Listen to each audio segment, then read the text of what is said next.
మీరందరూ రావడానికి ప్రయత్నం చేయండి. అలాగే సాయంత్రం ప్రభుబల్ల ఉంటుంది. తెల్లని వస్త్రాలు ధరించుకుని రండి. ఆఖరి రోజు కదా ప్రభుబల్ల తీసుకోవాలి. అలాగే మళ్ళా నూతన సంవత్సరంలోకి వెళ్ళగానే మరి మళ్ళా ప్రభుబల్ల తీసుకుందాం. పాత సంవత్సరంలో ఒకసారి, కొత్త సంవత్సరంలో ఒకసారి. మళ్ళీ రేపు ఆదివారం మళ్ళా ఉంటుంది. అది మొదటి వారం ప్రభుబల్ల. హల్లెలూయా. ప్రతి సంవత్సరం అంతే 3 సార్లు జరుగుద్ది. మొదటి ఆదివారంలో ప్రభుబల్ల ఉంటుంది. ఈరోజు సాయంత్రం ఉంటుంది. అలాగే రేపు కూడా ప్రభుబల్ల ఉంటుంది.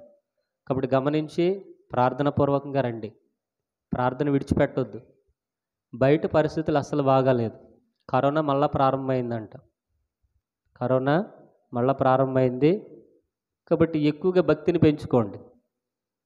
విశ్వాసములు ఎక్కువగా ఉండండి. ఎన్ని కష్టాలు వచ్చినా, ఎన్ని శ్రమలు వచ్చినా ఎదుర్కొనే శక్తిని ప్రభువుని అడగండి. ప్రభు మనల్ని దీవించును గాక. న్యాయాధిపతుల గ్రంథం 9వ అధ్యాయం 8వ వచనాన్ని చదువుదాం. న్యాయాధిపతుల గ్రంథం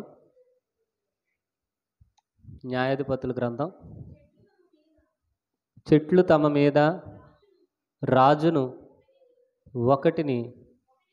ఒకనిని అభిషేకించుకొనవలెనని మనస్సు కలిగి బయలుదేరి మమ్మును ఏలుమని ఒలీవ చెట్టును అడుగగా, ఒలీవ చెట్టు దేవునిని మానవులను దేని వలన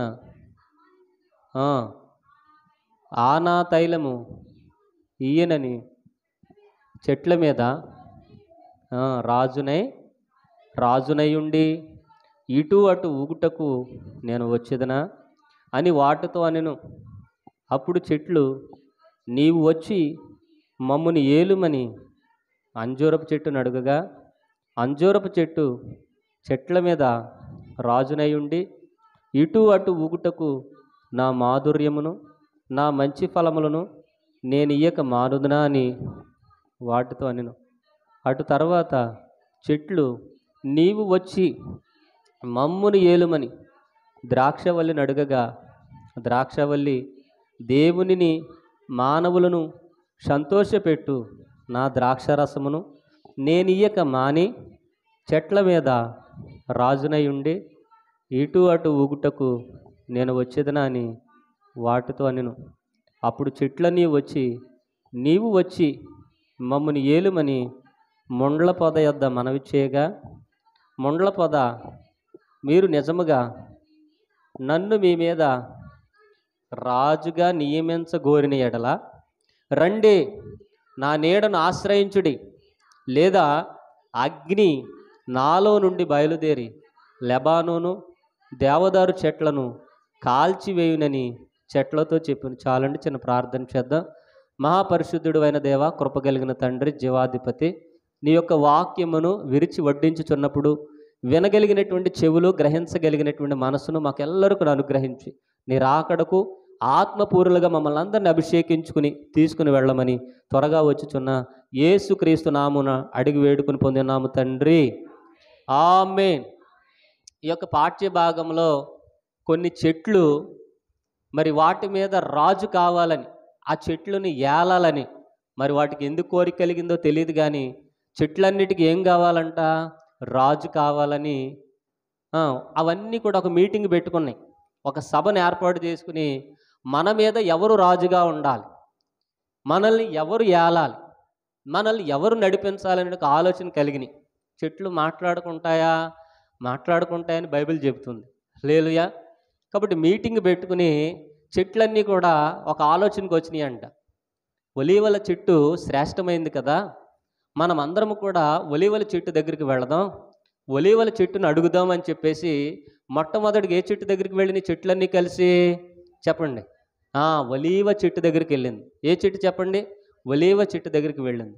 ఒలీవ చెట్టు అనుకుంటుంది, ఇదేంటి పొద్దున్నే మా ఇంటికి వస్తున్నారు వీళ్ళందరూ, వీళ్ళకి పని పాట లేదేంటి, నన్ను తిడడానికి వస్తున్నారా, లేదు మెచ్చుకోవడానికి వస్తున్నారా, ఏ అవసరత కోసం వస్తున్నారో తెలియదు కనుక రెండు చెట్టులారా అన్నదండి. సరే, వచ్చిన తర్వాత వచ్చిన వాళ్ళందరికీ టీ ఇచ్చింది, వచ్చిన వాళ్ళందరికీ కాఫీ ఇచ్చింది, మంచినీళ్ళు కావాలంటే మంచినీళ్ళు ఇచ్చింది. ఇంతకీ వచ్చిన విషయం ఏంటి అని చెప్పేసి ఒలీవల చెట్టు అంట చెట్లన్నిటిని అడిగిందంట. ఏమని? ఎందుకు వచ్చారు? ఏ అవసరత కోసం వచ్చారు? ఎప్పుడు నా దగ్గరికి రారు కదా. నా తోటలో నేనుంటాను, మీ తోటలో మీరుంటారు. ఏంటి వచ్చిన విషయం ఏంటి అని అడిగితే, ఏమీ లేదమ్మా, మనుషులందరికీ రాజులున్నారు, జంతువులన్నిటికీ రాజులున్నాయి, అన్నిటికీ గవర్నమెంట్ ఉంది, అన్నిటికీ పరిపాలన ఉంది. ఏ పరిపాలన లేకుండా, ఏ గవర్నమెంట్ లేకుండా మనమే ఉన్నాం. ఎవరు? చెట్లమైనా మనమే ఉన్నాం. కాబట్టి మనందరికి ఎవరు కావాలి? ఒక రాజు కావాలి, ఒక పరిపాలకుడు కావాలి, మనల్ని పరిపాలించేవారు, మనల్ని నడిపించేవారు. మనం బాధల్లో ఉంటే బాధలు తీర్చడానికి, సంతోషంలో ఉంటే మన సంతోషాన్ని తీర్చడానికి ఒక రాజు కావాలి. కాబట్టి మేమందరం మాట్లాడుకుని నీ దగ్గరికి వచ్చాం. నువ్వేమన్నా మమ్మల్ని ఏళ్తావా? నువ్వేమన్నా మా మీద రాజుగా ఉంటావా? నువ్వు మా మీద అజమాయిషి చెల్లిస్తావా అని అంటే, అరెరే నేనేంటి, నేను రాజుని అవడం ఏంటి అని ఒలీవల చెట్టు అంటుంది, మానవులను దేని వలన నరులు సన్మానించుదురో, దేవునిని మానవులను దేని వలన నరులు సన్మానించుదురో ఆ నా తైలము ఇయ్యక మాని చెట్టు మీద రాజునయ్యుండి అటు ఇటు ఊగడానికి నేను వస్తానా? అంటే రాజుగా ఉంటే అటు ఇటు ఊగాలండి. ఇప్పుడు ముఖ్యమంత్రులు ఉన్నారు, తెలంగాణకి రేవంత్ రెడ్డి గారు ఉన్నారు, ఆంధ్రప్రదేశ్కి జగన్మోహన్ రెడ్డి గారు ఉన్నారు. అటు ఇటు తిరుగుతున్నారా? అంటే మరి తిరుగుతున్నారేమో. ఎందుకంటే బైబిల్ చెప్తుంది కదా, రాజునయ్యుండి నేను అటు ఇటు తిరుగుతానా అని అడుగుతుంది. అడుగుతూ తైలం అంటుంది, దేవునిని మానవుల్ని దేని వలన నరులు సన్మానించుదురో. తైలం బట్టే కదా, ఒలీవల నూనె ద్వారానే కదా రాజులను అభిషేకిస్తారు. ఒలీవల నూనె ద్వారానే కదా వైద్యం జరుగుద్ది. ఒలీవల నూనె నేను ఇవ్వాలి అని చెప్పేసి ఒలీవల చెట్టు అందంట, అమ్మా నేను నరులను సన్మానించాలి, దేవుడిని మహిమపరచాలి, పరిశుద్ధాత్మ శక్తిపూర్ణుడిగా నేను ఉండాలి. దేవుడు ఏ చిత్తం బట్టి నన్ను ఈ భూమి మీద నాటాడో ఆ చిత్తము నాకు జరగాలి. కాబట్టి ఏలడానికి, రాజుగా ఉండడానికి నా ఖాళీ లేదు, నాకు వద్దన్నాను. లేలుయా. అదే మనమైతే ఏమంటాం? ఓ నీ అంతేనా, అంతకుమించి నేను ఎప్పటి నుంచో అడుగుదాం అనుకుంటున్నాను, మీరందరూ నాకు లోపడతానంటే, నా మాట వింటానంటే నేనెందుకు కాదనాలని చెప్పేసి వెంటనే ఒప్పేసుకోవడం కదా. అధికారం చేయడం అంటే అంత ఇష్టమో. ఆ రోజుల్లో అపవాది కూడా కోరుకుంది, అందరూ కూడా ఎవరి మాట వినాలని కోరుకుంది? నా మాట వినాలని కోరుకుంది. దేవుడి మాట కాదు, అన్ని అధికారాలు నా దగ్గర ఉన్నాయి కనుక నా మాట వినాలని కోరుకుంది. హల్లెలూయా. కాబట్టి ఆ ఒలీవల చెట్టు నేను ఏలను, నేను రాజుగా ఉండనంటే వెంటనే దీనివల్ల ఏమీ కాదు, తన సోకు చూసుకుని ఏదో డప్పం చెప్తుంది, బడాయి మాటలు చెప్తుంది, దాని ఇంటికి వచ్చామని పక్కనే అంజూరపు చెట్టు ఉంది, అంజూరపు చెట్టు దగ్గరికి వెళదామని అంజూరపు చెట్టు దగ్గరికి వచ్చినాయి అంట. వాక్యం వింటున్నారా, నిద్రపోతున్నారా? దేవునికి స్తోత్రం చెప్పండి, గట్టిగా చెప్పండి. లేలుయా. వాక్యం వింటున్నారా? చెట్లన్నిటికి ఎవరు కావాలంట? రాజు కావాలి. రాజు కోసం వెతుకుతున్నాయి. ఇప్పుడు ఎవరి దగ్గరికి వెళ్ళారు? ఒలీవల చెట్టు తర్వాత చెప్పాలి, అంజూరపు చెట్టు దగ్గరికి వెళ్ళారు. అంజూరపు చెట్టు దగ్గరికి వస్తే అంజూరపు చెట్టుకి భయం వేసిందంట. మరలా పొద్దున్నే మళ్ళీ తగలడ్డారేంటి వీళ్ళు, అన్ని చెట్లు కలిసి నా దగ్గరికి వస్తున్నాయి, ఏ పంచాయతీ పెడతారో, అసలు ఇంట్లో పని కూడా అవ్వలేదు, వచ్చారంటే వదిలిపెట్టరు, ఏం మాట్లాడతారో ఏంటి అని చెప్పేసి లోపల నుంచి వస్తుందంట. ఇక చెట్లన్నీ వచ్చి అంజూరపు చెట్టు బయటికి రా అంటున్నాయంట. ఇదేంటి నన్ను బయటికి రమ్మంటున్నాయి, నేనేం దోషం చేశానని చెప్పేసి వస్తానులే ఉండని చెప్పేసి అరగంట తర్వాత వచ్చిందంట. ఎవరు? అంజూరపు చెట్టు. అరగంట తర్వాత వచ్చి, ఏంటమ్మా వచ్చిన పని ఏంటంటే, ఏమీ కాదమ్మా, మా మీద రాజుగా ఉండాలి, మమ్మల్ని ఏలాలి. మేము పొద్దున్నే ఒలీవల చెట్టు దగ్గరికి వెళ్ళాం. ఏవో మాటలు చెప్తుంది, మానవుల్ని దేవుడిని సన్మానించాలని మాటలు చెప్తుంది. ఆవిడకైనా పనులు, ఆవిడైనా దేవుని మహిమపరిచేది, మేము మహిమపరచమా? ఆవిడ వద్దంది. ఒలీవ చెట్టు రాజుగా ఉండనంది. నువ్వేమన్నా రాజుగా ఉంటావా? నువ్వేమన్నా మమ్మల్ని ఏళ్తావా? నువ్వేమన్నా మమ్మల్ని నడిపిస్తావా అని అడిగితే అప్పుడు అంజూరపు చెట్టు ఏమంటుంది? అంజూరపు చెట్టు అంటుంది, చెట్ల మీద రాజునై ఉండి ఇటు అటు ఊగుటకు నా మాధుర్యమును నా మంచి ఫలములు నేను ఇయ్యక మానుదునా అని వాటితో అన్నదంట. హల్లెలూయా. అంటే ఒలీవల చెట్టుకి దేవుని చిత్తం ఏదో తెలిసింది, ఒలీవల చెట్టుకి జీవితం యొక్క పరమార్థం తెలిసింది. అంజూరపు చెట్టుకి దేవుని చిత్తం తెలిసింది, అంజూరపు చెట్టుకి దేవుని యొక్క పరమార్థం తెలిసింది. హల్లెలూయా. వీళ్ళిద్దరూ ఒకే బడిలో చదివారు అనుకుంటా. ఒలీవల చెట్టు, అంజూరపు చెట్టు ఇద్దరు ముందే మాట్లాడేసుకున్నారేమో మనం వస్తున్నట్టు. అదే మాట చెప్తుంది, ఇదే మాట చెప్తుంది. వీళ్ళకి ప్రార్థన, వాక్యం, ఆరాధన తప్ప ఏమీ ఉండదు. వీళ్ళ క్రైస్తవులు అనుకుంటా నడు ద్రాక్షవల్లి దగ్గరికి వెళదామని చెప్పేసి మూడో చెట్టు అయినా ఏ చెట్టు దగ్గరికి వెళ్తున్నాయి? ద్రాక్షవల్లి దగ్గరికి వెళ్తుంది. ద్రాక్షవల్లి కూడా భయపడుతుంది. ఇదేంటారు బాబు ఎంతమంది వస్తున్నారు పొద్దున్నే, నేనేమన్నా మోసం చేశాను, నేనేమన్నా దోషం చేశాను, ఎవరన్నా ఏదన్నా అన్నానా, తగుకు వస్తున్నానని చెప్పేసి వస్తే ద్రాక్షవల్లి దగ్గరికి కూడా వచ్చినాయండి. ద్రాక్షవల్లి రండి రండి రండి రండి రాక రాక రాక మా ఇంటికి వచ్చారు, ఏం కావాలో చెప్పండి అని కూర్చోబెట్టి సకల మర్యాదలో చేస్తున్నాను. వద్దులేమ్మ, పొద్దున్న నుంచి టీ తాగుతూనే ఉన్నాం, పొద్దున్న నుంచి కాఫీలు తాగుతూనే ఉన్నాం, కొబ్బరి బొండం నీళ్ళు తాగుతూనే ఉన్నాం, ఒలివల చెట్టు దగ్గర తాగాం తిన్నాం, అంజూరపు చెట్టు దగ్గర తాగాం తిన్నాం. అదంతా కాదు, ముందు నువ్వు ఇక్కడ కూర్చో, లోపలికి వెళ్ళొద్దు, టైం వేస్ట్ అయిపోతుంది. మా మీద రాజుగా ఉండాలని, మమ్మల్ని ఏలాలని మేమందరం మాట్లాడుకున్నాం. మొట్టమొదటిగా ఒలివ చెట్టు దగ్గరికి వెళ్ళాం. ఒలివ చెట్టు ససేమిరా అంది, నేను ఏలను, అటు ఇటు తిరగనంది. తర్వాత అంజూరపు చెట్టు దగ్గరికి వెళ్ళాం. అంజూరపు చెట్టు కూడా బడాయి చేసింది, రానంది. నువ్వేమన్నా వస్తావా, నువ్వేమన్నా రాజుగా ఉంటావా, నువ్వేమన్నా మమ్మల్ని పరిపాలన చేస్తావా అని అడిగితే ద్రాక్షవల్లి ఏమంది?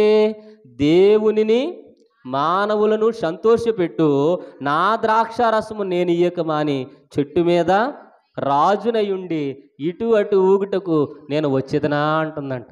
హల్లెలూయా. అమ్మో, ఇది కూడా తేడాగానే ఉంది, ఇది కూడా మన మాట వినేటట్లేదు. ద్రాక్షారసం ఇస్తుందంట, మనుషుల్ని సంతోష పెడుతుందంట. మనమేదో ఇవ్వనట్టు, మనమేదో కాయలు కాయనట్టు, మనకేదో పువ్వులు పూయినట్టు, మనమేదో మనుషులకి దేవునికి సన్మానించినట్టు పడాయి కబుర్లు చెప్తుందని అక్కడి నుంచి వెళ్ళిపోయాడు. దేవుడి నామానికి మహిమ కలుగునుగాక, దేవుడు మనల్ని దీవించునుగాక.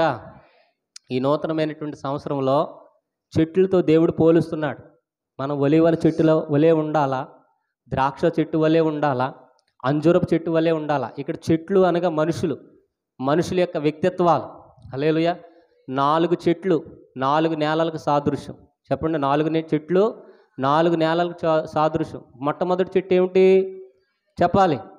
ఒలివల చెట్టు. అందరూ చెప్పండి, అందరు గట్టిగా. ఒలివల చెట్టు. రెండోది అంజూరపు చెట్టు. మూడోది ద్రాక్ష చెట్టు. నాలుగోది మొండల చెట్టు. ఇన్ని రకాల మనుషులంట సంఘంలో ఉన్నారంట. మరి మీరు ముళ్ళు చెట్టు, మీరు ఒలివల చెట్టు, మీరు అంజూరపు చెట్టు, మీరు ద్రాక్ష చెట్టు వెళ్ళేటప్పుడు ఏ చెట్టు సెలెక్ట్ చేసుకుని వెళ్ళిపోతుంది. కానీ హల్లెలూయా.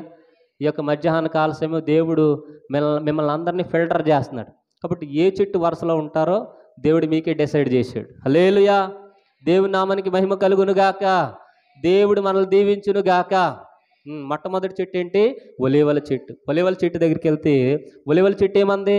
అబ్బాబా, రాజుగా ఉండి అటు ఇటు ఊగడం నా వల్ల కాదు, నా తైలము నేను ఇయ్యక మానుదునా అన్నది. తర్వాత అంజూరపు చెట్టుకి దగ్గరికి వెళితే అదంటుంది, నా ఫలాల మాధుర్యం ఇవ్వకుండా నేను మానతానా, నేను అటు ఇటు తిరిగే ఉద్దేశం నాకు లేదంది. తర్వాత ఏ చెట్టు దగ్గరికి వెళ్ళారు? ద్రాక్ష చెట్టు దగ్గరికి వెళ్ళారు. ద్రాక్ష చెట్టు దగ్గరికి వెళ్తే అదంటుంది, నా మాధుర్యాన్ని విడిచిపెట్టి మర్చిపోయి నేను మీ మీద రాజుగా ఉండడానికి వీలు లేదండి. హల్లెలూయా. ఆఖరికి వీళ్ళందరి వల్ల అవ్వదు, వీళ్ళందరికీ పరిపాలన చేయడం చేత కాదు. పిలిచి పిల్లని ఇస్తానంటే ఏదో అన్నాడంట. అలాగూ వ్యవసాయం చేయరా నాయన అంటే వ్యవసాయం చేయలేని అన్నాడు. వీళ్ళందరూ రకరకాల వంకలు పెడుతున్నారు. వీళ్ళందరూ చేతకాని వాళ్ళు. మనం పలానా దగ్గరికి వెళదామని చెప్పేసి వీళ్ళందరూ కలిసి ఎక్కడికి వెళ్ళారంట? ముళ్ళ పొద దగ్గరికి వెళ్ళారంట. ముళ్ళ చెట్టు దగ్గరికి ఉందండి. ముళ్ళ చెట్టు ఎదురు చూస్తుంది. అబ్బా ఎప్పుడు రానివాళ్ళు, నన్ను ఎప్పుడు తిట్టేవాళ్ళు. ముళ్ళులు గుచ్చుకుంటాయి, అవి గుచ్చుకుంటాయి. మనుషులు తిడతారు, జంతువులు తిడతాయి, చెట్లు కూడా తిడతాయి. ఆఖరికి ఈ ముళ్ళ కంపను చూసి, ముళ్ళు చెట్టుని చూసి ఇప్పుడు నా దగ్గరికి వీళ్ళందరూ వచ్చేస్తున్నారు. రెండు అందరికీ కుర్చీలు వేసిందంట. హల్లెలూయా. అందరికి కుర్చీలు వేసింది, సమోసాలు ఇచ్చింది, టీ ఇచ్చింది, కొబ్బరి బొండం నీళ్ళు ఇచ్చింది, కాఫీ ఇచ్చింది, ఏది కావాలంటే అది ఇచ్చింది. హల్లెలూయా. ఇచ్చేసి అంటుంది, ఏంటి చెప్పండి, వచ్చిన విషయం ఏంటి చెప్పండి అని అంటే, మేమందరం మా చెట్ల మీద రాజుగా ఉండడానికి ఒకళ్ళు కావాలని మేము నిర్ణయించుకున్నాం. మొట్టమొదటిగా ఒలివల చెట్టు దగ్గరికి వెళ్ళాం. ఒలివల చెట్టు నేను ఉండనని చెప్పింది. తర్వాత అంజూరపు చెట్టు దగ్గరికి వెళ్ళాం. అంజూరపు చెట్టు నేను ఉండనని అది చెప్పింది. తర్వాత ద్రాక్ష చెట్టు దగ్గరికి వెళ్ళాం. ద్రాక్ష చెట్టు కూడా నేను కూడా రాజుగా ఉండనని చెప్పింది. నువ్వేమన్నా ఉంటావా? ఆ పోస్ట్ నీకు ఇస్తాం, ఆ పదవి నీకు ఇస్తాం, మా ఓట్లన్నీ మీకే గుద్దేస్తాం. నువ్వు ఏమాత్రం డబ్బులు ఖర్చు పెట్టక్కర్లేదు, ఏమాత్రం మద్యం కూడా నువ్వు పోయించవచ్చు, ఏమి పథకాలు కూడా పెట్టక్కర్లా. మా మీద రాజుకుండా అంటే ఫ్రీ సీట్ మీకు ఇస్తున్నాం, సీఎం పదవి. కావాలని అంటే అప్పుడు ముండ్ల చెట్టు ఏమంటుంది? చదవండి. అప్పుడు ముండ్ల చెట్లు నీ వచ్చి మమ్మల్ని ఏలుమని ముండ్ల పొద మనవి చేయగా ముండ్ల పొద అంటుంది, మీరు నిజముగా నన్ను నీ మీద రాజుగా నియమించకోరి నీ ఎడల రండి రండి రండి రండి రండి నా నీడను ఆశ్రయించండి. నిజం చెప్పండి, ముండ్ల చెట్టుకి నీడ ఉంటుందా? ముండ్ల చెట్టుకి నీడ ఉంటుందా? ఏమంటుంది? నా నీడను ఆశ్రయించండి, రండి రండి రండి అంటుంది. ఎన్ని చెట్లు కాపుదలు ఇస్తుంది ఇది? నా ముండ్ల చెట్లు నీడని విశ్రమించండి, నా దగ్గరికి రండి, నేను మిమ్మల్ని ఏళ్తాను. ఒకవేళ మీరు సరిగ్గా లేకపోతే ఏం చేస్తుందంట? అగ్నితో కూడా గాలి చేస్తుందంట. హల్లెలూయా, దేవుడి నామానికి మహిమ కలుగును గాక. ముండ్ల చెట్టు అన్య జనాంగానికి సాదృశ్యం. ముండ్ల చెట్టు దేనికి సాదృశ్యం? అన్య జనాంగానికి, మార్పు లేని వారికి సాదృశ్యం. హల్లెలూయా. వాళ్ళు ఆఖరికి ఎక్కడికి వెళతారు? నరకంలోనికే. ముళ్ళ చెట్టు ఎక్కడికి వెళ్తుందమ్మా?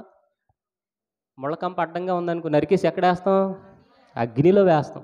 నేను వెళ్ళే చోటకే మిమ్మల్ని కూడా తీసుకుని వెళతా. నా అధికారం కావాలంటే రండి, నా నీడలో విశ్రమించండి, రండి రండి, నేను మిమ్మల్ని అందరినీ పరిపాలన చేస్తానంటూ. లేదా జాగ్రత్తగా ఉండకపోతే నాలో నుండి అగ్ని బయలుదేరి ఏమొస్తుందంట? మిమ్మల్ని అందరినీ కాలుస్తానని. హల్లెలూయా. కాబట్టి యొక్క సారాంశం ఏమిటి అని అంటే, ఒలీవ చెట్టు విశ్వాసులకు సాదృశ్యం. ఒలీవ చెట్టు దేనికి సాదృశ్యం? విశ్వాసులకి, విశ్వాస జీవితానికి సాదృశ్యం. ఒలీవ చెట్లు నువ్వు నేను మనమందరము విశ్వాసులమే. మనందరినీ దేవుడు పిలుచుకున్నాడు. దేవుని మందిరములో ఎలాగుండడానికి చెప్పాలి? ఎలాగుండడానికి? కీర్తన గ్రంథం 52:8 చదువుదాం. కీర్తన గ్రంథం 52:8.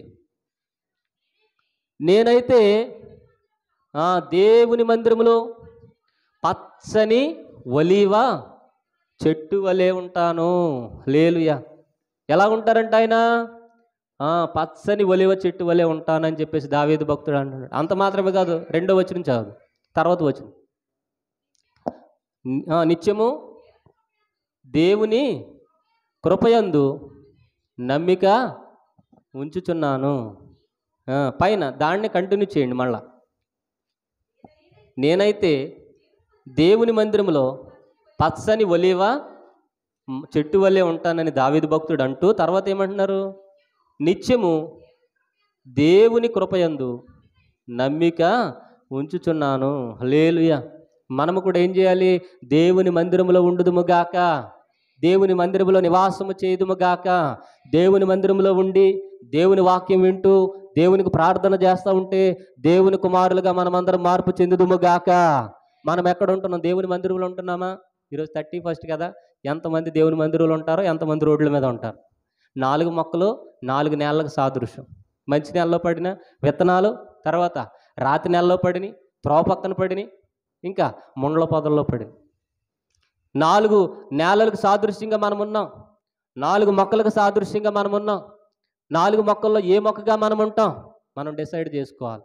దావీదు భక్తుడైతే నేను దేవుని మందిరములో పచ్చని ఒలీవ మొక్కల వల్లే. నువ్వు దేవుని మందిరంలో ఉంటే పచ్చగా ఉంటావు.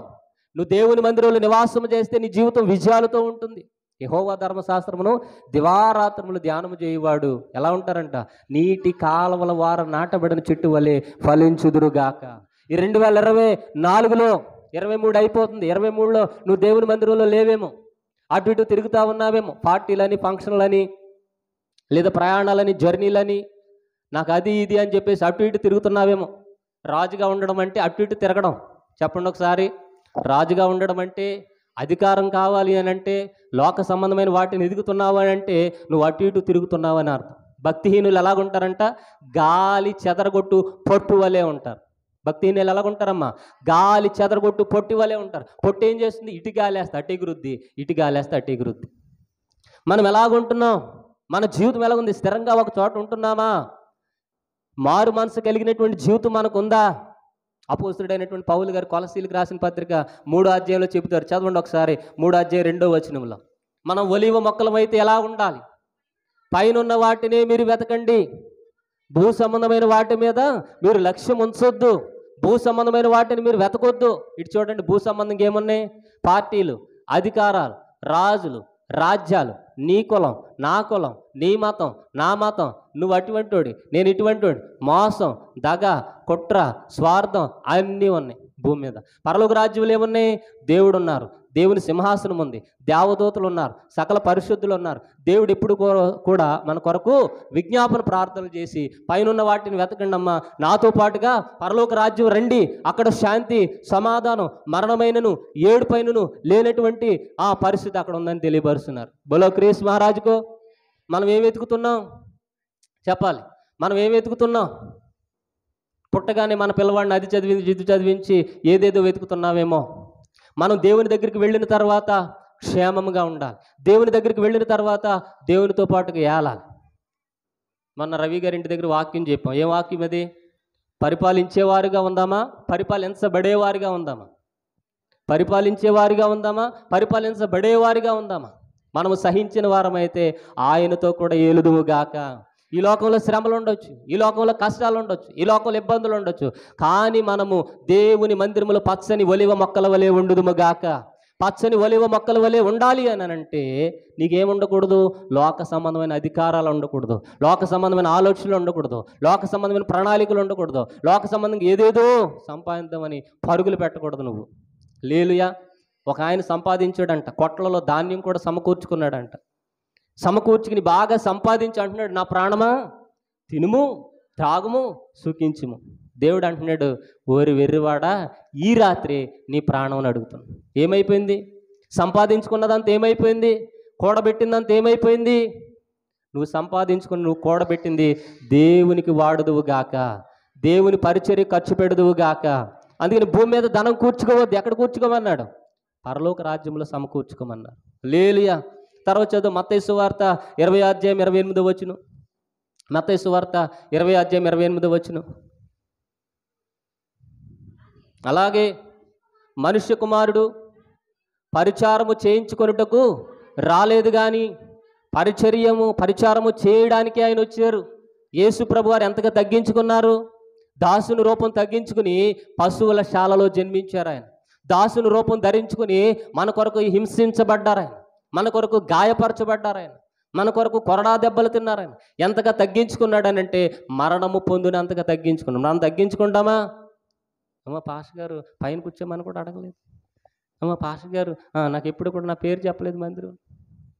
నేను ఎన్ని ఇచ్చానో పాస్టర్ గారికి ఇవాళ దేవుడికి ఇచ్చారు మీరు. దేవుడు మిమ్మల్ని ఆశీర్వదించును గాక, దేవుడు మిమ్మల్ని హెచ్చించును గాక.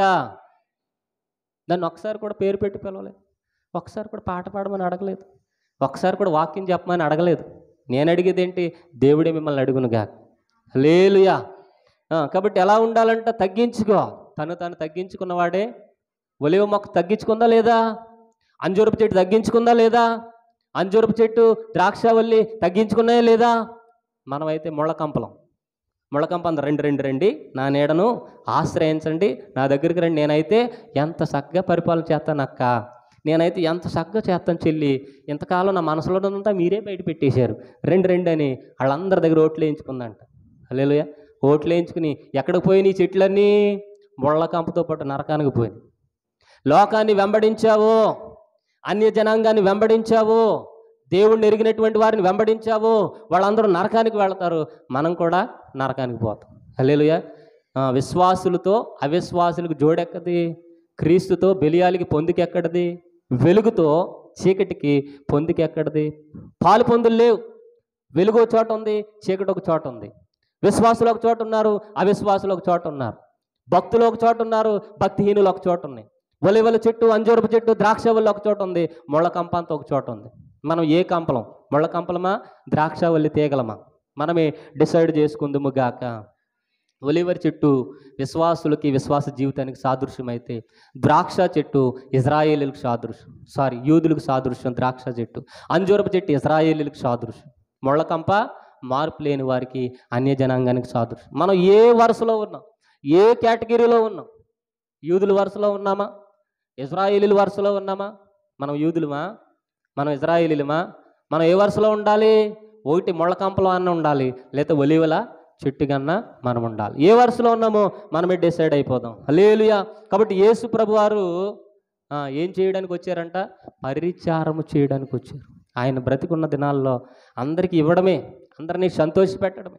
కానీ ఆయన బాగోగులు ఎవరు కూడా చూడలేదు. ఆయన అంటున్నారు బ్రతికున్న దినాల్లో ఆకాశ పక్షులకి ఏమన్నాయంట, గూళ్ళు ఉన్నాయ్యా, మనుష్య కుమారునికి తలవాల్చుకోవడానికి చోటు కూడా, నక్కలు కూడా బొరియలు ఉన్నాయి, మనుష్య కుమారుడు తలవాల్చుకోవడానికి చోటు కూడా లేదు.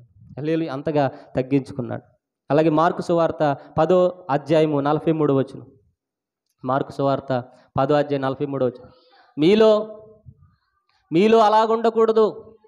మీలో ఎవడైనను మీలో ఎవడైనా ఎలా ఉండాలంట, గొప్పవాడై ఉండాలనుకుంటే, ఎవరి దగ్గర గొప్ప, మనుషుల దగ్గర కాదు, దేవుని దగ్గర గొప్పగా ఉండాలి నువ్వు అనుకుంటే ఏం చేయాలి చెప్పండి?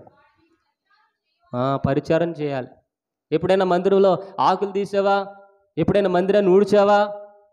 ఎప్పుడైనా కింద ఉన్నటువంటి బాత్రూములు కడిగామా? ఎప్పుడైనా చెప్పులు లైన్లో పెట్టామా? భోజనం లేని వాళ్ళని భోజనం చేయమని అడిగామా? లేదా పాత్రలు ఎప్పుడైనా తోమామా? మందిరంలో పాత్రలు, భోజన పాత్రలు తోమమా? మనం అసలు తగ్గించుకుంటామేంటి? ఎక్కడ తగ్గించుకుంటాం? తగ్గేదే లేదా అంటాం. హల్లెలూయా. మనం తగ్గకపోతే ఆయన తగ్గించేస్తాడు. చెప్పండి ఒకసారి. మనం తగ్గకపోతే ఎవరు తగ్గిస్తారు? దేవుడు తగ్గించేస్తాడు. దేవుడు తగ్గించేదాకా ఉండొద్దు, మనం తగ్గితేనే మంచిది. హల్లెలూయా. మనుషుల దగ్గర గౌరవమైన ఉంటుంది. దేవుడు తగ్గించాడు అనుకో, మనుషుల దగ్గర గౌరవం ఉండదు, దేవుని దగ్గర గౌరవం ఉండదు. హల్లెలూయా. పౌలు గారు ఎంతలాగా హెచ్చించబడ్డాడంటే, ఆయన బాగా గర్వం అంట, మతోన్మాదం పట్టేసింది. ఎవరికి? సౌలు గారికి. 3,000 మందిని చంపాడు. తాకీదులు తీసుకుని 3,000 మందిని చంపించాడు. ఆఖరికి దేవుడు కొట్టాడు, బాగా తగ్గించాడు. హల్లెలూయా. మామూలుగా తగ్గించలా. కాబట్టి తను తాను తగ్గించుకున్నవాడు హెచ్చించబడును గాక. 2024లో గర్వం పక్కన పెడుదుము గాక, తగ్గింపు జీవితాన్ని కలిగి ఉండుదుము గాక. కాబట్టి మనం కూడా తగ్గించుకోవాలి, మందిరంలో తగ్గించుకోవాలి, దైవజనుల దగ్గర తగ్గించుకోవాలి, వాక్యం దగ్గర తగ్గించుకోవాలి, ప్రార్థన దగ్గర తగ్గించాలి, గదిలో వదగాలి, ఆత్మీయ జీవితంలో ఎదగాలి, అభివృద్ధి కలిగి ఉండాలి. సమూయేలు ఎంతగా తగ్గించుకున్నాడండి? సమూయేలు ఎంతమందికి తెలుసు? సమూయేలు గుర్తున్నాడా? సమూయేలు గుర్తులేడా? అయ్య బాబాయ్, వాక్యాన్ని మర్చిపోయారు అందరూ. సమూయేలు తెలిసిన అన్నవాళ్ళు దేవునికి స్తోత్రం చెప్పండి. హల్లెలూయా. ఏలీ దగ్గర పరిచారం చేసేటువంటి ఆయన సమూయేలు గారు. సమూయేలు అంటే మన పక్క ఈదులో ఉన్న ఆయన అనుకుంటున్నారేమో. ఆ సమూయేలు గారికి, అది బైబిల్లో ఉన్న సమూయేలు గారు, ఇజ్రాయేలీలకు ప్రవక్త. హల్లెలూయా. ఏలీ గారు బట్టలు ఉతికారు. ఏలీ గారు మందిరంలో ఉన్నారు. మందిరం ఊడ్చి అందరూ వెళ్ళిపోయిన తర్వాత కూడా ఆఖరిలో పడుకునేవారు. అందుకని అంతగా తగ్గించుకున్నాడు కాబట్టి ఇజ్రాయేలీలకు ప్రవక్తగా చేశాడు. ఇజ్రాయేలీలతో మాట్లాడవలసిన విషయాలన్నీ సమూయేలుతో మాట్లాడారు. దేవుని పరిచర్య చేసిన వారికి, దేవుని మందిరంలో నిలిచిన వారితో దేవుడు మాట్లాడును గాక, దేవుడు హెచ్చించును గాక. మనము కూడా అటువంటి తగ్గింపు జీవితం కలిగి ఉండాలి. అలాగే కీర్తనల గ్రంథం 84:10 చదువు. కీర్తనల గ్రంథం 84 అధ్యాయం 10వ వచనం. నీ ఆవరణములో ఒక దినము గడుపుట 1000 దినముల కంటే శ్రేష్టం. కానీ మనమే గడపం. అయ్యో మందిరమా, పాస్టర్ గారు మళ్ళీ సాయంత్రం పెట్టారు, ఆదివారం వచ్చాం, పొద్దున్న వచ్చాక చాలు, అసలే సాయంత్రానికి 100 రూపాయలకి బిర్యానీ అంట, కూల్ డ్రింక్ బాటిల్ ఫ్రీ అంట, థమ్స్అప్ అంట అని చెప్పేసి మొత్తం మానేస్తాం. ఆవరణలో ఒక దినం గడిపితే 1000 దినాల కంటే శ్రేష్టం. అంటే రోడ్ల మీద 1000 దినాలు గడుపుతాం, మందిరంలో ఒక దినమే గడుపుతాం. హల్లెలూయా. దేవుని నామానికి మహిమ కలుగునుగాక. సాయంత్రం కూడా ప్రార్థనకు వచ్చుదుముగా, నైట్ అంతా ఉందుముగా, కాళ్ళు ఇరిగిపోయినా, నడు లాగేసినా, ముఖం చీకిపోయినా, ఏది ఉడతలు పీకేసినట్టు తాటెంకలాగా మన ముఖం అయిపోయినా సరే, నిద్ర లేకపోయినా సరే, దేవునిలో హెచ్చించబడుదుము గాక, ఆత్మీయ జీవితంలో ఎదుగుదుము గాక. హల్లెలూయా. ఏమండి, నైట్ అంతా ప్రార్థన చేస్తే ముఖం ఏమవదు, చిక్కబడదు. ఎప్పుడు చిక్కబడుతుంది అంటే, నీ ఆలోచనలన్నీ లోక సంబంధంగా ఉంటే చిక్కబడుతుంది. అయ్యో నిద్రలేదు, అయ్యో నిద్రలేదు, అయ్యో నిద్రలేదు అంటే ముఖం ఏమైపోద్ది? చిక్కిపోద్ది. అలాగే నైట్ అంతా భోజనం చేయలేదు అనుకో, అయ్యో భోజనం చేయలేదంటే ఆకలి ఎక్కువగా వేసేస్తుంది, తలపోటు కూడా వస్తుంది. నిద్ర లేకపోయినా తలపోటు వస్తుంది, ఆకలి వేసినా తలపోటు వస్తుంది. కానీ దేవుని యొక్క ఆత్మచేత నింపబడితే, వాక్యంలో ఉన్నటువంటి సారాంశాన్ని నువ్వు పీల్చుకోగలిగితే, ఆ వాక్యం మీద నువ్వు ఆధారపడగలిగితే, ఎటువంటి టెన్షన్ నీకు ఉండదు, ఎటువంటి తలపోటు నీకు ఉండదు, ఎటువంటి బలహీనత నీకు ఉండదు. గట్టిగా చెప్పలు కూడా దేవుని నామమున మహిమపరుద్దాం. హల్లెలూయా. దావీదు భక్తుడు అన్నాడు, క్రొవ్వు మెదడు దొరికినట్టుగా దొరికిందయ్యా నాకు నీ వాక్యం అని. అన్నిటికంటే శ్రేష్టమైనది ఏంటి? తలకాయ మాసం కదా. ఏట మాసంలో తలకాయ మాసం, క్రొవ్వు మెదడు అంటారు దాన్ని. మెదడు ఎక్కడ ఉంటుంది? తలకాయలా ఉంటుంది. అలాగే ఆ బుర్రలో మేకలో ఉన్నటువంటి ఆ గుజ్జు, ఆ మెదడు తింటాం. చేపల్లో ఉన్నటువంటి ఆ మెదడు కూడా తింటాం. చేపల కూర ఎంత వండి పెట్టి అందులో తలకాయ మాంసం పెట్టిన, మటన్ కూర ఎంత వండి పెట్టి అందులో తలకాయ కూర వండి పెట్టిన, కానీ దావీదు భక్తుడు అంటున్నాడు, నీ వాక్యమే నాకు క్రొవ్వు మెదడు దొరికినట్లుగా దొరికింది, కానీ ఈ ఆహారం నాకు ఏది వద్దు, నీ వాక్యమే నాకు చాలునయ్య అంటున్నాడు. దేవుని నామానికి మహిమ కలుగునుగా. మనమైతే 50 రూపాయల బిర్యానీకి వెళ్ళిపోతాం పరిగెట్టుకుని. చదువుదని చూడండి, నీ ఆవరణములో ఒక దినము గడుపుట 1000 దినముల కంటే శ్రేష్టము. దేవుని మందిరం దీవెన ప్రాంగణం, దేవుని మందిరం దీవెన ప్రాంగణం, మానక వెళ్ళటం క్రైస్తవ లక్షణం, మానక వెళ్ళటం క్రైస్తవ లక్షణం. వేచి ఉన్నది ఆశీర్వాదము, లోనికొచ్చిన నీకే సొంతము. వేచి ఉన్నది ఆశీర్వాదము, లోనికొచ్చిన నీకే సొంతము. దేవుని మందిరం దీవెన ప్రాంగణం, దేవుని మందిరం దీవెన ప్రాంగణం, మానక వెళ్ళటం క్రైస్తవ లక్షణం, మానక వెళ్ళటం క్రైస్తవ లక్షణం. హల్లెలూయా. దేవుని మందిరం దీవెన ప్రాంగణం. మందిరంలోకి రావట్లేదంటే దీవెన పోగొట్టుకుంటున్నాం అని అర్థం. మందిరంలోకి రావట్లేదంటే ఏం పోగొట్టుకుంటున్నాం? దీవెన పోగొట్టుకుంటున్నాం. కాబట్టి 4 చెట్లు ఏ చెట్టులాగా ఉంటాం? అన్ని చెట్లు అవ్వగానే ఒలీవల చెట్టు గురించి మాట్లాడుకోం. దావీదు భక్తుడు అంటున్నాడు, నీ మందిరంలో పచ్చని ఒలీవ మొక్కల వలె ఉంటాను, నీ ఆవరణంలో ఒక దినము గడుపుట 1000 దినముల కంటే శ్రేష్టం. అంత మాత్రం భక్తిహీనుల గుడారములో నివసించుట కంటే నా దేవుని మందిర ద్వారము నుండుట నాకు ఇష్టము. నీకేది ఇష్టం? మందిరానికి రావడం ఇష్టమా? ఫంక్షన్కి వెళ్ళడం ఇష్టమా? మందిరానికి రావడం ఇష్టమా? పెళ్ళిళ్ళకి వెళ్ళడం ఇష్టమా? మందిరానికి రావడం ఇష్టమా? ప్రయాణాలు చేయడం ఇష్టమా? మందిరానికి రావడం ఇష్టమా? సరదాలకి సంతోషాలకి వెళ్ళడం ఇష్టమా? దావీదు భక్తుడికి అయితే దేవుని మందిరమే. ఆయన మందిరం కూడా అంటలా, మందిరపు ద్వారం దగ్గర ఎక్కడో అంటే బయట, మందిరంలో కూడా అనట్లేదు, మందిరపు ద్వారం దగ్గర ఉంటే చాలయ్యా, నీ మాట చాలయ్యా, నీ చూపు చాలయ్యా అంటున్నాడు. హల్లెలూయా. మనమైతే లోపలికి వచ్చి అధికారాలు కోరుకుంటాం, మనమైతే లోపలికి వచ్చి హుందాతనం కోరుకుంటాం. తను తగ్గించుకున్నవాడు హెచ్చించబడును గాక. దావీదు భక్తుడు అంటున్నాడు, భక్తిహీనుల గుడారంలో నివసించిన. మరి ఈ రోజున ఎంతమంది ఫ్రెండ్స్ దగ్గరికి వెళతారు? ముసలమ్మ ముచ్చట్లు కట్టిపెట్టి ఏం చేయాలి? యెహోవా ధర్మశాస్త్రమును దివారాత్రములు ధ్యానం చేయాలి. మనం ఎక్కడెక్కడికి వెళుతున్నాము? ఏ సందుల్లోకి వెళుతున్నాము? ఏ బంధుల్లోకి వెళుతున్నాము? ఏ వీధుల్లో తిరుగుతున్నాము? సమస్తం ఎవరికి తెలుసు? దేవునికి తెలుసు. భూమి ఆకాశములను మన మీద సాక్షులుగా ఉంచారు ఆయన. దేవుని నామానికి మహిమ కలుగును గాక. కొంతమందికి కొన్ని ప్లేసులు ఇష్టంగా ఉంటాయి. దావీదు భక్తుడికి దేవుని మందిరమే శ్రేష్టం, దేవుని మందిరంలో ఉండాలని కోరుకుంటున్నాడు. పలానా ఆయన ఏరమ్మా ఎక్కడున్నారంటే, ఇప్పుడండి 3 అయింది కదా, పలానా టీ కొట్టు దగ్గర ఉంటారండి అంటారు. పలానా ఆయన ఎక్కడున్నాడంటే, సాయంత్రం అయిందిగా, పలానా బార్ షాప్ దగ్గర ఉంటాడు. అంటే కొంతమంది కొన్ని ప్లేసులు ప్రత్యేకించబడినవి. పలానా ఆవిడ ఏదమ్మా, ఈరోజు పలానా చోట ఉంటుందండి, పలానా ఆవిడ దగ్గర ఎతకండి వెళ్ళి అక్కడ దొరుకుద్ది. కొంతమందికి పక్కింటి గుమ్మాలే మందిరంలా ఫీల్ అవుతారు. అక్కడ కూర్చుని అరుగులు అరిగిపోయినా సరే అక్కడి నుంచి లేవరు. అరుగులు అరిగిపోయేదాకా, వాళ్ళకి చిరాకు వచ్చేదాకా అక్కడే కూర్చుని ఉంటాం. హల్లెలూయా. కాబట్టి దావీదు భక్తుడు అంటున్నాడు, ఏమని చెప్పాలి? భక్తిహీనుల గుడారంలో నివసించుట కంటే నా దేవుని మందిరపు ద్వారమునొద్ద ఉండుట నాకు ఇష్టము. దేవుడు కూడా అంటున్నాడు, దుష్టుల ఆలోచన చొప్పున నడువక, పాపుల మార్గమును నిలువక, అపహాసకులు కూర్చుండే చోట. కొంతమంది అయితే కుళ్ళు జోకులు వేస్తానే ఉంటారు. పలానా ఆవిడ గురించి చెప్పి నవ్వుతూనే ఉంటారు. ఆయనండి అలాగండి ఇలాగండి అని నవ్వుతూనే ఉంటారు. అపహాసు కుళ్ళు జోకులు వేస్తూ ఉంటారు. దారం వెళ్ళేవాళ్ళని, వాళ్ళు అనుకున్నది వాళ్ళు ఎవరో మాట విన్నోళ్ళని, వాళ్ళకు లొంగనోళ్ళు అందరి మీద ఏం చేస్తారంట? కుళ్ళు జోకు. అపహాసకులు కూర్చుండి చోట కూర్చోవద్దు. ఎక్కడుండాలి? దేవుని మందిరములోనే మనం ఉండుదుము గాక. యేసు ప్రభు వారు దేవుని మందిరంలో ఉన్నారు, దేవుడు దేవుని మందిరంలో ఉన్నాడు, బాధకుల మధ్యలో ఉన్నారు, వాక్యంలో ఉన్నారు. హల్లెలూయా. చూద్దాం, కీర్తన గ్రంథం 128:3 కూడా చదువుదాం. కీర్తన గ్రంథం 128:3 కూడా చదువుదాం. నీలోగిట నీ భార్య ఫలించు ద్రాక్షవల్లి వలె ఉండును, నీ భోజన బల్ల చుట్టూ నీ పిల్లలు ఒలీవ మొక్కల వలె ఉంది. అందరు చెప్తున్నారు, నీ భోజనపు బల్ల చుట్టూ నీ పిల్లలు ఒలీవ మొక్కల వలె ఉందరు. ఎవరి పిల్లలు? మా పిల్లలు అనండి. ఎవరి కాళ్ళు? మా పిల్లలు అనండి. పిల్లలు ఉన్నారు అందరికీ. పిల్లలు ఉన్న వాళ్ళందరూ మా పిల్లలని చెప్పండి. హల్లెలూయా. మీ పిల్లలందరూ ఎలా ఉండాలి? పచ్చని ఒలీవ మొక్కల వలె. దేని చుట్టూ అంట? భోజన బల్ల చుట్టూ. అంటే ఇంట్లో భోజన బల్ల అనుకున్నారు కదా, మనకి అక్కడికే వెళ్తుంది దృష్టి.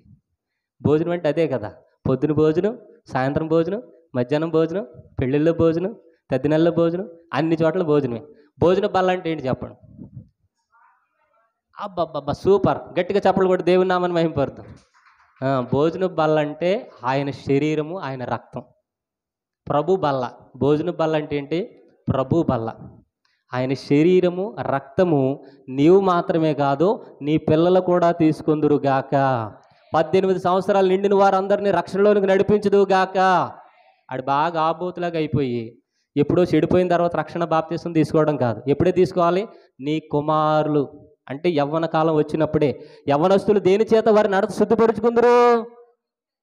అంతే తప్ప ఎప్పుడో చెడిపోయిన తర్వాత, గట్టిగా దెబ్బతిన్న తర్వాత, తల దిమ్మెక్కిన తర్వాత, జీవితం అంతా పాడైపోయిన తర్వాత, ఇది ఎందుకు పనికిరాలేదు పాస్టర్ గారు, మీ వెనకాల తీసుకెళ్ళిపోండి అంటారు కొంతమంది.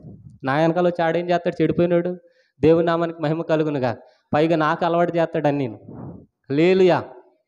కాబట్టి తల్లి గర్భములో రూపింపబడక మునిపే ఇక్కడ ఒక విషయం దేవుడు గుర్తు చేస్తున్నాడు.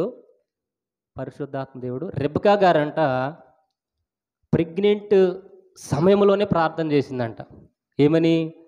ఆ 2 జనపదాలు నా గర్భంలో ఉన్నాయి. రెబెకా గారి గర్భంలోనేనా? నా 2 జనపదాలు ఉన్నాయి. నీ చిత్తమేంటి ప్రభా, వీళ్ళ వల్ల నేను పడలేకపోతున్నానని ఎప్పుడు ప్రార్థన చేసింది చెప్పాలి? గర్భంలో ఉండగానే చేసింది. మనమైతేనో ఎప్పుడు ప్రార్థన చేస్తాం పిల్లల కోసం? అన్నీ అయిపోయాక ప్రార్థన చేస్తాం. డెలివరీ అయిపోద్ది, వాళ్ళు పెద్దోళ్ళు అయిపోతారు, మూతి మీద మీసాలు వస్తాయి, చెడిపోతారు, చెడు అలవాట్లకి వెళ్ళిపోతారు, తిరుగుబోతులు, ఆంబోతులు అన్నీ అయిపోతారు వాళ్ళు. అలా అప్పుడు ప్రార్థన చేస్తాం. పాస్టర్ గారు మా అబ్బాయి కోసం ప్రార్థన చేయండి, మా అబ్బాయి కోసం ఉపవాస ప్రార్థనలు పెట్టండి, పాస్టర్ గారు మా ఇంటికి రండి ఒకసారి, మా అబ్బాయి ఏమైపోతాడు నాకు తెలియట్లేదు బాబాయ్ అంటాం. హల్లెలూయా. రెబెకా గారు ఎప్పుడు ప్రార్థన చేస్తున్నారు? ప్రెగ్నెంట్తో ఉన్నప్పుడు మాత్రమే. మనం కూడా ప్రార్థన చేయించుకుంటాం. మంచి అబ్బాయి పుట్టాలని ప్రార్థన చేయండి పాస్టర్ గారా. అమ్మాయిలు అసలు వద్దు. ఎవరు కావాలి? మాకు అబ్బాయిలే కావాలి, అబ్బాయి కావాలి, అబ్బాయి కావాలి, అబ్బాయి కావాలి. మరి అమ్మాయిల పరిస్థితి ఏంటి? లేదు, చాలామంది అబ్బాయిల కోసం ప్రార్థన చేయించుకుంటారు కానీ వాళ్ళకి అమ్మాయిలే పుడతారు. దేవుని నామానికి మహిమ కలుగునుగా. ఎందుకంటే కుమార్తెలు నగరుకే చెక్కబడిన మూలకమ్మలు. స్త్రీ లేకుండా పురుషుడు ఎక్కడి నుంచి వచ్చాడండి? పురుషుడు లేకుండా స్త్రీ ఎక్కడి నుంచి వచ్చింది? మంచి అబ్బాయిలు కావాలంట, అందరికీ మేసాలే. హల్లెలూయా. జడలో రిబ్బన్లు ఎవరికి అవసరం లేదు, కానీ వాళ్ళ వల్లనే కుటుంబం కట్టబడుతుంది. దేవుని నామానికి మహిమ కలుగునుగాక. రెబెకానే యాకోబుని ఆశీర్వదించబడేటట్లుగా చేసింది. ఇస్సాకు చేసాడా? ఏట మాసం తినేసి పడుకున్నాడు. హల్లెలూయా. ఇస్సాకు ఏం చేశాడు? ఏట మాసం తీసుకురారా, ఏట మాసం తీసుకురారా, ఏట మాసం తీసుకురా, ఏట మాసం తీసుకురా, ఏట మాసం తీసుకురా, ఏట మాసమే. హల్లెలూయా. ఇక మామూలు మాసం ఎక్కదు ఆయనకి. దేవుని నామానికి మహిమ కలుగునుగాక. ఈ నైట్ అలాగే ఉంది అందరి పరిస్థితి. ఏట మాసాలేనా? కాబట్టి 2023లో ఎలా ఉండాలి చెప్పండి? చెప్పాలి, ఒలీవ మొక్కల వలె. మీ పక్క వాళ్ళకి చెప్పండి, నువ్వు పచ్చని ఒలీవ మొక్క వలె ఉండమ్మా. మీ పక్క వాళ్ళకి చెప్పండి. అంటే మొక్కలు అయిపోమని కాదు, మొక్కలో ఉన్నటువంటి లక్షణం ఏంటంటే అది దేవుని మందిరంలో ఏం చేస్తుంది? నివసిస్తుంది. దేవుని మందిరంలో ఉంటుంది. ఒలీవల తైలము చేతే మనుషుల్ని దేవుణ్ణి అభిషేకిస్తాం. దేవుడి నామానికి మహిమ కలుగునుగాక. కాబట్టి యేసు ప్రభువారు కూడా ఇటువనండి. యేసు ప్రభువారు కూడా ఏం చేసేవారంట? లూకా సువార్త 21:37 చదువుతాం. లూకా సువార్త 21:37 యేసు ప్రభువారు ఏం చేశారో చూద్దాం. ఆయన ప్రతిదినము పగటి యందును దేవాలయములో బోధించుచు రాత్రి వేళ ఒలీవ కొండకు వెళ్ళుచు కాలం గడిపి. మరి నిద్రపోయేది ఎప్పుడు? పగలంతా దేవాలయంలో బోధ, దేవాలయంలో వాక్యాలు, స్వస్థతలు, దెయ్యాలని వెళ్ళగొట్టడాలు, పరలోక రాజ్యం గురించి వివరాలు చెప్పడం. మరి రాత్రి అంతా ఒలీవల తోటలో ఏంటంటే కాలం గడుపుతున్నారంట. ఇటు చూడండి, ఒలీవల తోట విశ్వాసులకు సాదృశ్యం, ఒలీవల తోట పరిశుద్ధాత్మక సాదృశ్యం. ఒలీవల నూనె దేనికి సాదృశ్యం? తైలం పరిశుద్ధాత్మ సాదృశ్యం. యేసు ప్రభువారు ప్రతిరోజు ఆ ఒలీవల తోటలో నుంచి ప్రార్థన చేసేవారంట. ఎందుకు అనంటే ఒలీవల తోటకి ఎదురుగా మోరియా పర్వతం ఉంటుంది. ఒలీవల తోటకి ఎదురుగా ఏం పర్వతం ఉంటుంది? మోరియా పర్వతం ఉంటుంది. మోరియా పర్వతం మీద సొలొమోను గారు క్రీస్తుకు పూర్వం 953 సంవత్సరంలో దేవాలయాన్ని కట్టారు. గట్టిగా చప్పట్లు కొట్టి దేవుని నామమున మహిమపరుద్దాం. దావీదు కడదాం అనుకున్నటువంటి దేవాలయం ఎవరు కట్టారు? సొలొమోను గారు కట్టారు. అక్కడ దేవుని మందస్సం ఉంది, దేవుని ప్రభావం ఉంది, దేవుని శక్తి ఉంది, దేవుని మహిమ ఉంది. రాత్రంతా కూడా ఆ తండ్రితో మాట్లాడుతూ మరణము నుంచి తప్పించగలిగినటువంటి వారికి యాచనలు, స్తుతులు చెల్లిస్తూనే ఉన్నారు. హల్లెలూయా. పరిశుద్ధాత్మ శక్తి పూర్ణులుగా ఉన్నారు ఆయన. మానవుని మీద ఉన్నటువంటి ఆ దోషాలన్నీ తొలగించబడడానికి, ఆ యొక్క ఆత్మచేత నింపబడి శిలువయాగానికి వెళ్ళడానికి మహారాధనతోనూ. చదవండి హెబ్రీయులకు రాసిన పత్రిక 5:7. హెబ్రీయులకు రాసిన పత్రిక 5:7. ఒలీవల కొండకి ఎందుకు వెళ్ళారు ఆయన? శరీరధారి అయి ఉన్న దినాలలో మహారోదనతోనూ కన్నీళ్లతోనూ తన్ను మరణము నుంచి తప్పించగలిగిన వానికి ప్రార్థనలు, యాచనలు, కృతజ్ఞతాస్తుతులు చెల్లించి సమర్పించి భయభక్తులు కలిగి, ఆయనకు భయం ఏంటి? భక్తి ఏంటండి? ఆయనకు భక్తి ఏంటి? దేవుడు ఆయన. కానీ ఆయన మనకు మాదిరికరంగా ఉన్నారు. ఆయన భయము భక్తి కలిగి ఉన్నాడు దేవుని ఎడల. మనమైతే పాస్టర్ గారు చెప్పే వాక్యం మాకు తెలియదు అనుకుంటున్నారా? మేమైతే మడతెట్టి మరి చెప్పేస్తామంటారు. హల్లెలూయా. దేవునికే భయం భక్తి కలిగి ఉన్నాడు ఆయన. ఎవరు? యేసు ప్రభువారు. యేసు ప్రభువారు దేవుళ్ళో ఒక దేవుడు, కుమారుడైనటువంటి దేవుడు ఆయన. యేసు ప్రభువారు ఎవరు? కుమారుడైనటువంటి దేవుడు. తండ్రి అయినటువంటి దేవుని దగ్గర ఎంతగా తగ్గించుకుంటున్నారు, పరిశుద్ధాత్మ దేవుని దగ్గర ఎంతగా తగ్గించుకుంటున్నారు. యాతన పెట్టబడుతున్నాడు ఆయన. మరణం పొందినంతగా తగ్గించుకున్నాడు ఆయన. తన మరణం నుంచి ఆ మృతుల్లోంటి లేపగలిగినటువంటి యాచనలు, కృతజ్ఞతాస్తుతులు చెల్లిస్తూ దేవుని ఎడల భయము భక్తి కలిగినందున ఆయన అంగీకరించబడ్డాడు. ఆయనే అంతలాగా అంగీకరించబడితే మన పరిస్థితి ఏంటి? 5 నిమిషాలు కూడా ప్రార్థన చేయలేం. ఎప్పుడు వదులుతారు ఈ పాస్టర్ గారు వాక్యం అంటాం. హల్లెలూయా. రాత్రి అంతా ప్రార్థన చేస్తే ఉండలేం బాబా ఈ ప్రార్థనలు అని చెప్తాం. దేవుని నామానికి మహిమ కలుగును గాక. కాబట్టి యేసు ప్రభు వారు ఏం చేస్తున్నారు? పగలంతా బోధ, రాత్రంతా ఒలీవల కొండలో ప్రార్థన. ఒలీవల కొండకి ఎదురుగా ఏ కొండ ఉంటుంది చెప్పాలి? మోరియా పర్వతం ఉంటుంది. ఆ రెండింటి మధ్యలో ఒక వాగు ఉంటుంది. ఆ వాగు పేరే కెద్రోను వాగు. ఆ వాగు పేరేంటి? కెద్రోను వాగు. అక్కడ నీళ్లు తాగేవారు ఆయన, లేదంటే ప్రార్థన చేసుకుని ఆ దేవుడి నామాన్ని మహిమపరిచారు. ఆ మోరియా పర్వతం మీదే అబ్రహాము ఇస్సాకును బలిచ్చినటువంటి ఆ ప్రాంతం. దావీదు దేవుని మందసాన్ని పెట్టినటువంటి ఆ ప్రాంతం. దావీదు బలిపీఠం కట్టినటువంటి ప్రాంతం ఆ మోరియా పర్వతం. ఆ మోరియా పర్వతం దేవుడు అభిషేకించినటువంటి పర్వతం, దేవుడు దిగి వచ్చినటువంటి పర్వతం. హల్లెలూయా. ఆ పర్వతం వైపు చూసి ఏం చేశారంట చెప్పాలి? ఎప్పుడు కూడా ప్రార్థన చేస్తాం. రాత్రంతా తండ్రితో మాట్లాడడం గడిపారు. మనకైతే ఎక్కడికి వచ్చి దేవుని మందిరంలోనికి వచ్చి మనం రాత్రంతా గడపాలి, పగలంతా గడపాలి దేవుని మందిరంలోనికి వచ్చి. మనకు చేతిలోనిచ్చారు బైబిల్. రాత్రంతా గడుపుదుము గాక. రాత్రులు మెలుకు ఎందుకు వస్తుంది అనుకుంటున్నారు? నిద్ర ఎందుకు పట్టకుండా చేస్తున్నాడు అనుకుంటున్నారు? దేవుడు నీతో ఏదో మాట్లాడాలనుకుంటున్నారు, నీకేదో చెప్పాలనుకుంటున్నారు. అందుకని బైబిల్ తీసి చదవండి, వాక్యాలు ధ్యానం చేయండి. ఆయనకంట క్రొవ్వు మెదడు దొరికినట్లుగా దొరికిందంట వాక్యం. ఎవరికి చెప్పాలి? దావీదు భక్తుడికి. చూద్దాం కీర్తన గ్రంథంలోనే 63:4 చదువుదాం. కీర్తన గ్రంథం 63:4. నా మంచం మీద, అందరం చెప్పండి, నా మంచం మీద నేనే పడుకొందును గాక. నా మంచం అనండి. మీ మంచాలు, వేరే మంచాలు కాదు, మీ మంచాలే. మీ మంచాల మీద ఎవరిని జ్ఞాపకం చేసుకోవాలి? అబ్బా, దేవుడు నిజంగా జ్ఞాపకం చేసుకుంటున్నారా? లేదా అప్పుల్ని, కష్టాలని, శ్రమల్ని, వేరే పురుషుడిని, వేరే స్త్రీని జ్ఞాపకం చేసుకుంటున్నారు, శరీర కార్యాలు జ్ఞాపకం చేసుకుంటున్నారు. మంచం మీదకి వెళ్ళేటప్పుడు ఎలాగుంటున్నారు? అందరూ అనండి, నా మంచం మీద ఆయనను జ్ఞాపకం చేసుకుందును గాక. చదవండి ఇప్పుడు దావీదు భక్తుడు ఏమంటున్నారు? నా మంచం మీద నిన్ను జ్ఞాపకం చేసుకుని. నిన్ను అంటే ఎవరిని? యేసయ్యని.